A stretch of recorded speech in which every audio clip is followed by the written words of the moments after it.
Fala pessoal, tudo bom com vocês? Como vocês estão?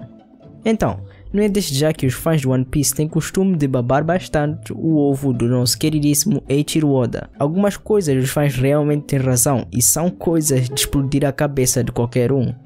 Porém, outras nem tanto. Por vezes a fandom de One Piece superestima demais Eiichiro Oda, criando ligações completamente irreais e ilógicas, só para mostrar que Eiichiro Oda é um gênio incomparável, o maior mangaka que já pisou no Japão. E ele realmente é, porém não é para tanto também. Então, no vídeo de hoje estou aqui para analisar as vezes que Eiichiro Oda foi um gênio, e no final do vídeo veremos se realmente é um gênio sem comparação ou se isso é apenas especulação dos fãs.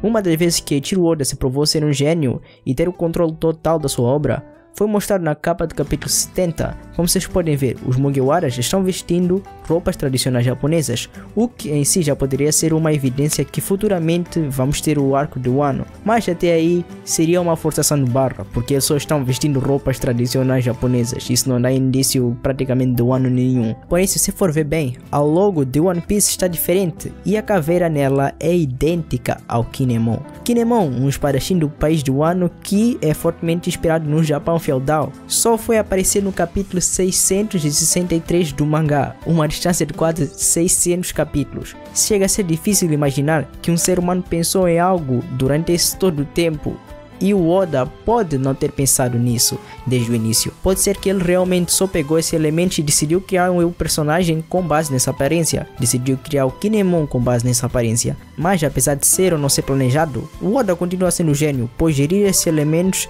e fazer com que eles se liguem no futuro da obra é um grande dom. Não é qualquer escritor que consegue manejar tão bem a sua história assim.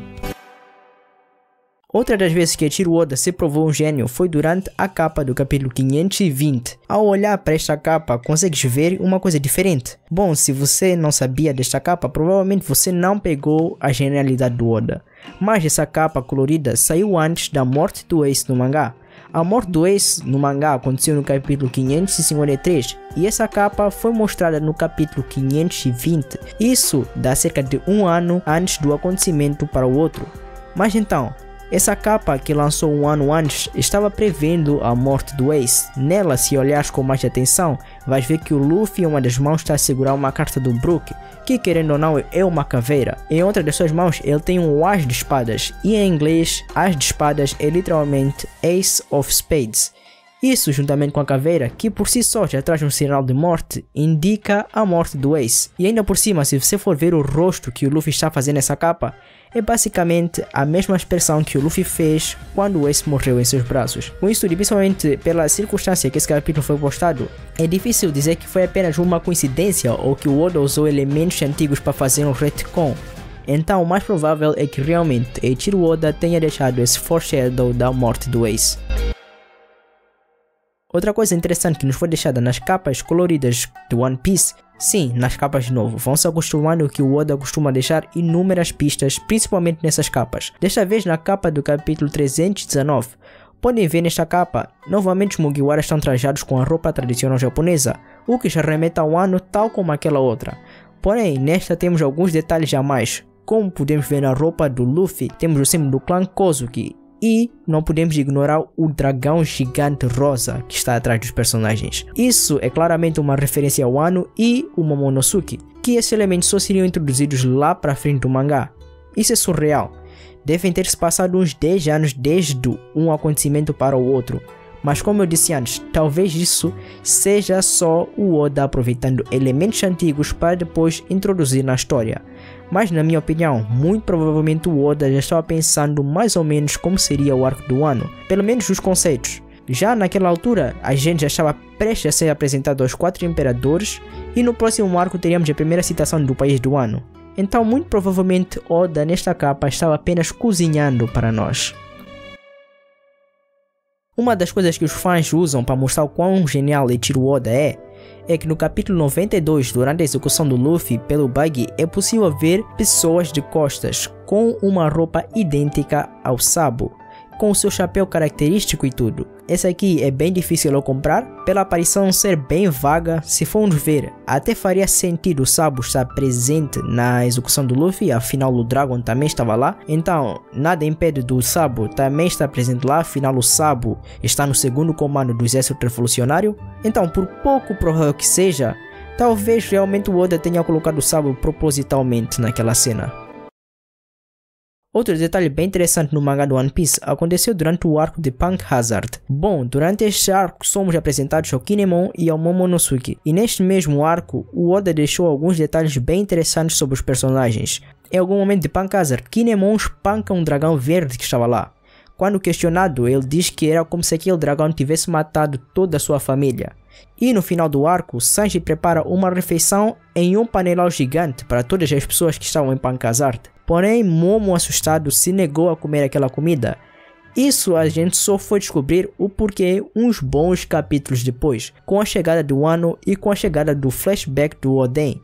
E vale a pena ressaltar que o Momo e o Kinemon vieram do passado, então aquilo que supostamente aconteceu há 20 anos, para eles foi como se tivesse acontecido ontem. E é muito bom ver que além do Oda saber muito bem o que irá acontecer na sua história, ele também não esquece desses pequenos detalhes que ele coloca nos personagens.